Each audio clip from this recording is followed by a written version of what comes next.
इस कहानी का ताल्लुक जहाँ मैं बैठा हूँ मेरे पीछे की उस इमारत से भी है, इसलिए मैं कैमरामैन विनोद शिकारपुरी से कहूँगा कहानी शुरू करूँ उससे पहले आपको एक बिल्डिंग दिखाना चाहता हूँ। मैं इस वक्त बैठा हूँ नॉर्थ और साउथ ब्लॉक। ये जो आप बिल्डिंग देख रहे हैं और ये जो सड़क है ये सीधी सड़क राष्ट्रपति भवन की तरफ जाती है। तो एक तरफ नॉर्थ ब्लॉक है, एक तरफ साउथ ब्लॉक है। इस पर defence ministry, finance ministry, home ministry और प्राइम मिनिस्टर ऑफिस यानी कि प्रधानमंत्री का दफ्तर भी है। तो ये कहना गलत नहीं होगा कि ये जो बिल्डिंग है ये सबसे ताकतवर लोगों के बैठने की जगह है। और आज की कहानी का ताल्लुक इनमें से एक बिल्डिंग से भी है, रक्षा मंत्रालय, बल्कि दो बिल्डिंग से, एक होम मिनिस्ट्री, डिफेंस मिनिस्ट्री और होम मिनिस्ट्री, क्योंकि आज की कहानी डिफेंस से जुड़ी हुई है, सेना से जुड़ी हुई, पैरामिलिट्री फोर्सेस से जुड़ी हुई। आज़ाद हिंदुस्तान में इकलौता एक ऐसा केस हुआ, एक ऐसा मामला हुआ जिसमें अपनी सेना और अपने पैरामिलिट्री फोर्सेस आपस में ही भिड़ गए। न सिर्फ आपस में भिड़े बल्कि करीब 3.5 घंटे तक गोलियां चली। इन 3.5 घंटों में चली गोलियों के बाद सेना के कुछ लोगों की मौत हुई और जो पैरामिलिट्री फोर्सेस हैं उनके जवानों की भी मौत हुई। सुप्रीम कोर्ट में एक केस है, लेकिन इस केस के बारे में बहुत कम लोगों को जानकारी है और इस केस के बारे में डिटेल खास तौर पर पब्लिक डोमेन में नहीं है।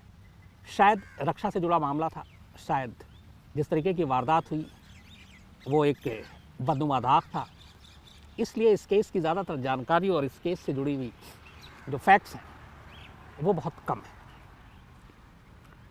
सुप्रीम कोर्ट में एक केस 1985 में सुनवाई हुई थी। ये केस थी तुलसीराम पटेल एंड अदर्स और भारत गणराज और अदर्स, इन दोनों के बीच में।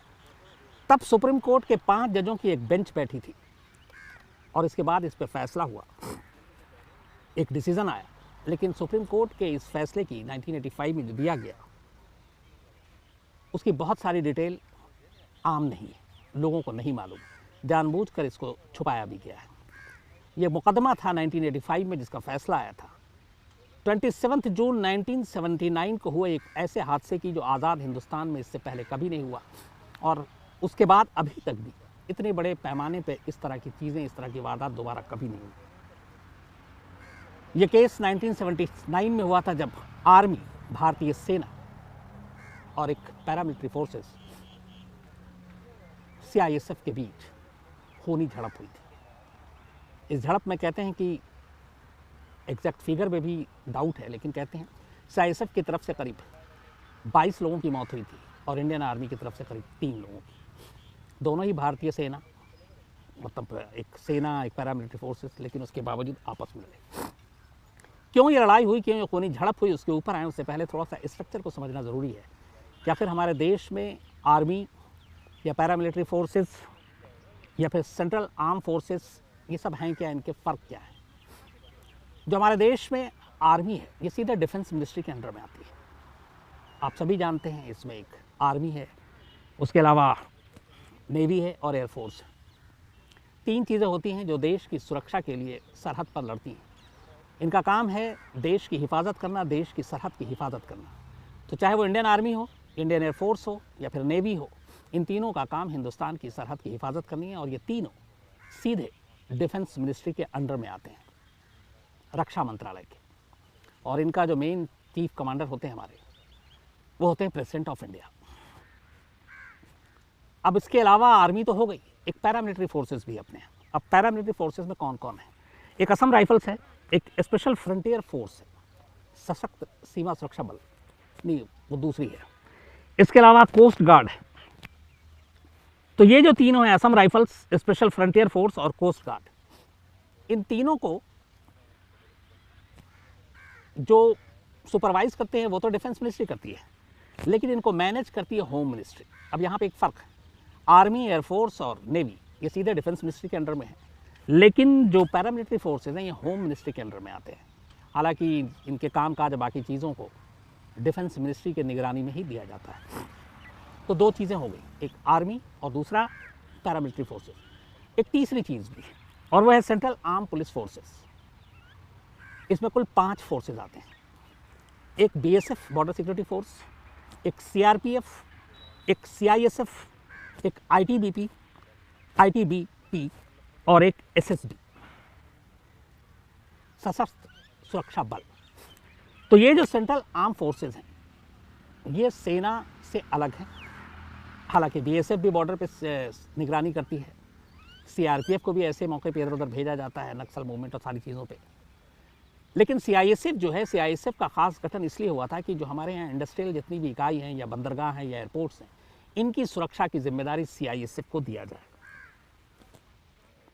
1969 में सीआईएसएफ का जन्म हुआ था और सीआईएसएफ के जन्म की नौबत इसलिए आई क्योंकि उस वक्त लगा सुरक्षा कारणों को देखते हुए कि हमारे जो बंदरगाह हैं, जो हमारे एयरपोर्ट्स हैं या जो इंपॉर्टेंट बिल्डिंग हैं, जैसे ये पीछे ही नॉर्थ ब्लॉक और साउथ ब्लॉक की मैं बात कर रहा हूँ, या पार्लियामेंट है या फिर एयरपोर्ट है, इन सब की सुरक्षा, या फिर बड़े बड़े जो इंडस्ट्री हैं, गवर्नमेंट के बड़े बड़े जो दफ्तर हैं, ऑफिस हैं, इन सारी जगहों की सुरक्षा की जिम्मेदारी सीआईएसएफ पर आती है। तो सीआईएसएफ का गठन 69 में हुआ। अब सवाल यह है कि आर्मी और सीआईएसएफ के बीच 1979 में यह खूनी झड़प हुई क्यों?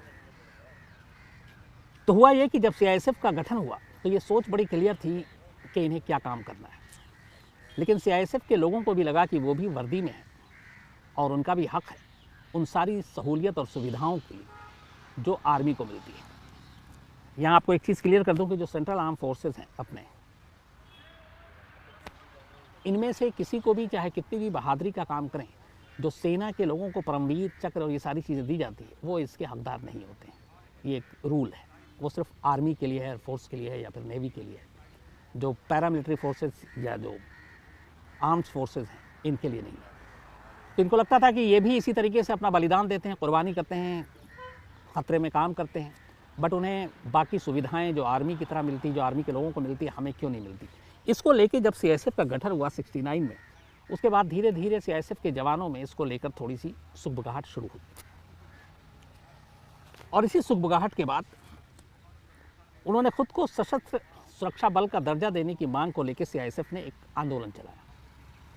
1979 में देश भर की जो सीआईएसएफ की अलग अलग यूनिट्स थी, अलग अलग जगहों की सुरक्षा के काम कर रहे थे, उन्होंने पहली बार लगा कि इस आवाज़ को सरकार तक पहुंचाने के लिए एक यूनियन बनाने की ज़रूरत है और 79 में ही इन्होंने एक यूनियन बना दी पूरे देश में अलग अलग सीआईएसएफ की तमाम यूनिट्स को मिलाकर। और तब इसके जनरल सेक्रेटरी बने थे सीआईएसएफ के एक सदानंद झा।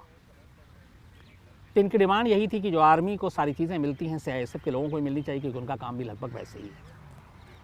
इसके बाद जब ये यूनियन बनी सीआईएसएफ की, तो यूनियन का एक डेलीगेशन दिल्ली आया और उस वक्त जनता पार्टी की सरकार हुआ करती थी। जस्ट इमरजेंसी के बाद की बात है, मोरारजी देसाई जो है प्राइम मिनिस्टर हुआ करते थे। तो होम मिनिस्टर से मिलने के लिए एक दल यहाँ आया और इसके बाद दिल्ली में ही इन्होंने धरना प्रदर्शन शुरू कर दिया।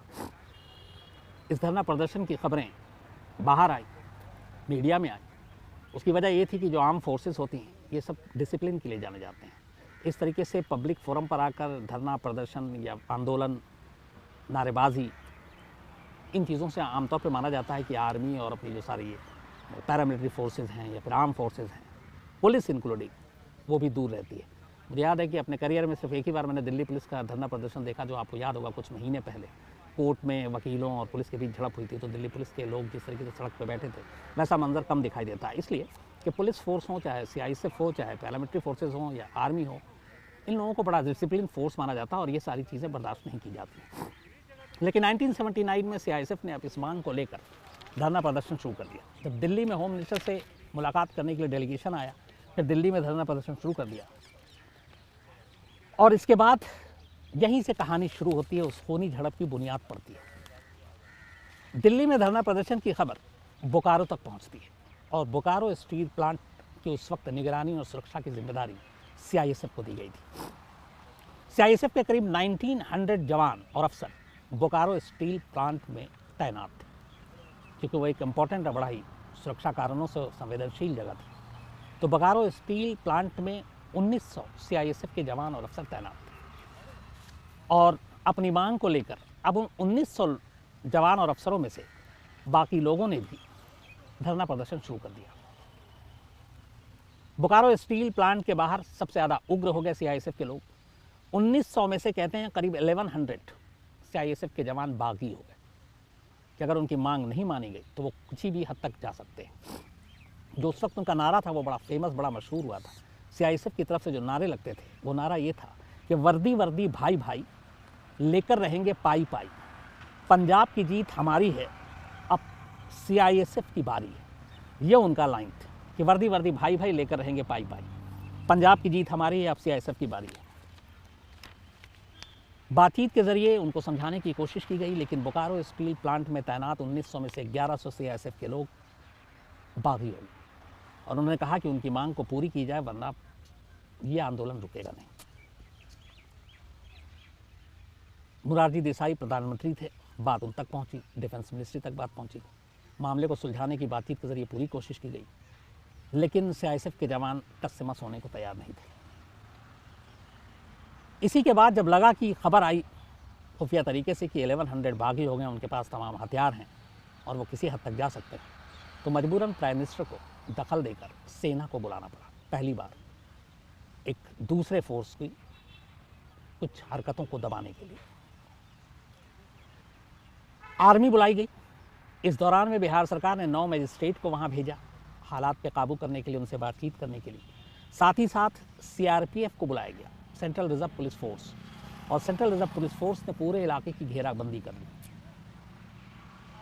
फ्लड लाइट लगाए गए, बैरिकेडिंग की गई और उस पूरे इलाके में जहां सीआईएसएफ के 1100 बागी जवान और अफसर अपनी मांग को लेकर हिंसक होते जा रहे थे, उनको कंट्रोल करने के लिए सीआरपीएफ ने पहले घेराबंदी की, इसके बाद आर्मी की टुकड़ी वहां पहुंचती है। 24 जून की बात है। सीआईएसएफ को ये पता चल जाता है कि आर्मी की टुकड़ी आ गई है, सीआरपीएफ है और वो शायद किसी भी हद तक जा सकते हैं। तो इन्होंने रेत की बोरियां जमा करनी शुरू की और प्लांट में मौजूद जितने हथियार थे वो अपने कब्जे में ले लिए और करीब 1100 सीआईएसएफ के जवानों ने पोजीशन ले ली अपनी अपनी। 24 जून, 25 जून, 26 जून 3 दिन तक बातचीत की कोशिश की गई। सीआईएसएफ के बड़े बड़े अफसरों को इसमें उदाया गया कि आप बातचीत कीजिए, मसले को हल कीजिए, लेकिन जो 1100 बागी हो चुके थे वो किसी भी कीमत पर तैयार नहीं थे कि जब तक उनकी मांग पूरी ना हो और सेना के बराबर उनको बाकी सुविधाएं नहीं दी जाएंगी, वो इसी तरह रहेंगे। 3 दिन की तमाम बातचीत कोशिश हो गई, हालात बिगड़ते गए। चूँकि सीआईएसएफ के लोग पोजीशन ले चुके थे, हथियार थे उनके पास, काफ़ी मात्रा में हथियार थे, हालात नाजुक। आखिरकार जब लगा कि अब कुछ नहीं हो सकता, तब 27 जून 1979 का वो काला दिन आता है, जब सुबह सुबह आर्मी की टीम जब बढ़ती है तो दोनों तरफ से गोलियां चलनी शुरू हो जाती हैं। करीब 3.5 घंटे तक बोकारो स्टील प्लांट के इर्द गिर्द ज़बरदस्त गोलीबारी की आवाज़ गूंजती है। पूरे बोकारो में लोग इस फायरिंग की आवाज़ सुनते हैं। 3.5 घंटे तक गोलीबारी होती है और 3.5 घंटे बाद जब गोलीबारी रुकती है, सीआईएसएफ के जो बागी सारे जवान अफसर थे, उन्हें लग जाता है कि अब वो शायद मुकाबला नहीं कर पाएंगे सेना का। 3.5 घंटे के बाद वो हथियार डाल देते हैं। इस 3.5 घंटे की फायरिंग के बाद जब सब कुछ रुकता है तो पता चलता है कि सेना के एक मेजर समेत 3 लोग शहीद हो गए। दूसरी तरफ सीआईएसएफ के जो लोगों की मरने की तादाद थी, जिनकी मौत हुई, वो कहते हैं 22 से 29, 22 से 29 जवान और अफसरों की मौत हुई। सेना और सीआईएसएफ की इस खूनी झड़प। बाद में उन सारे बागियों को गिरफ्तार किया गया। जो लोग इसमें सबसे आगे आगे थे उनके ऊपर मुकदमा चलाया गया। लेकिन ये फैक्ट, ये दस्तावेज़, ये जो पूरी कहानी है कि इसमें से कितने लोगों को क्या सज़ा हुई, इसकी सही गिनती आज भी कहीं रिकॉर्ड पर नहीं है। जैसा मैंने शुरू में कहा था, मामला सेंसिटिव था, इसलिए सुप्रीम कोर्ट के वो फैसला भी या तो नेट पे या बाकी जगहों पे डिटेल में कहीं नहीं है। बल्कि सीआईएसएफ के रिकॉर्ड से भी उन नामों को हटा दिया गया जो लोग बागी थे और जिन्होंने ये सारी चीज़ें की थी। उसी वक्त उसके बाद ये हटा दिया गया। हालांकि कहते हैं कि इस घटना में शामिल सीआईएसएफ के कई लोगों को सजाए मौत और उम्र कैद की सज़ा दी गई, पर कितने लोगों को फांसी दी गई और कितनों को उम्र कैद की सज़ा हुई, ये गिनती भी सही किसी के पास नहीं। लेकिन सुप्रीम कोर्ट ने 1985 में जो मुकदमा मैंने आपको शुरू में बताया कि Indian government and others and Tulsiram Patel and others, 1979 के इस बोकारो स्टील शूटआउट जिसमें सेना और सीआईएसएफ के लोग आमने सामने एक दूसरे पर गोलियां चला रहे थे, 85 में सुप्रीम कोर्ट ने फैसला सुनाया। इसमें फांसी भी हुई और उम्र कैद की सज़ा भी हुई, लेकिन कितनों को फांसी हुई और कितनों को उम्र कैद की सज़ा हुई, ये एग्जैक्ट फिगर रिकॉर्ड पर नहीं है, लेकिन ये हुई है। बाद में इस इंसिडेंट के बाद सरकार को लगा कि आगे भी कभी हो सकता है, हालांकि ऐसा नहीं। उसके बाद कहते हैं कि जनता पार्टी की सरकार में ऐसे छोटे मोटे करीब 100 घटनाएं हुई थी जब सेना और सशस्त्र बल आपस में एक दूसरे से उलझ पड़े थे। उसके बाद भी छिटपुट ऐसी कई घटनाएं हुई, लेकिन फिर सरकार को भी लगा कि इनके लिए कुछ करना चाहिए। और आखिरकार 79 के 4 साल बाद 1983 में CISF को सशस्त्र बल का दर्जा मिला, मतलब सेंट्रल आर्म फोर्स का एक पूरा दर्जा मिला। और इनके जवानों को भी बाकी जो पैरामिलिट्री फोर्स के जवान थे उनकी तरह बाकी सुविधाएं मिली।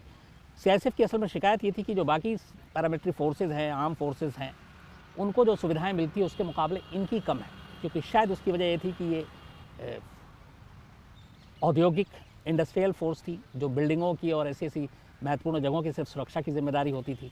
बट उन्हें लगता था कि वो भी वैसे ही काम कर रहे हैं जब, तो इसलिए उनके साथ दूसरा सलूक क्यों हो रहा है। तो 1983 में आखिरकार उनकी मांग मानी गई और उन्हें बहुत सारी वो सुविधाएं मिली जो बाकी पैरामिलिट्री और आर्म फोर्सेस को मिलती थी। लेकिन 1979 27 जून बोकारो स्टील प्लांट का ये इंसिडेंट भारतीय सेना और CISF, मतलब कि दो सैन्य बल अलग अलग एक ही देश, उनके बीच में इस तरह की खूनी झड़प, जहां बाकायदा घेर कर ऑपरेशन हुआ, सर्च लाइट थी, फ्लड लाइट थी, पूरे इलाके को सील बंद किया गया, कर्फ्यू लगाया गया, आसपास रेत की बोरियों के ओट में पोजीशन ले रखे थे जवानों ने, और एक दूसरे पर ही एक ही देश के दो सैन्य बल आपस में गोलियां चला रहे थे, जिनमें करीब, अगर मैं 29 CISF मानूँ, 22 से 29 और 3, तो करीब 32-33 लोग जान गए। यह आज़ाद हिंदुस्तान का इकलौता केस है जिसमें दो सैन्य बल इस तरह आपस में लड़े और इस तरह से इतनी सारी जानें गई। तो ये थी कहानी आज़ाद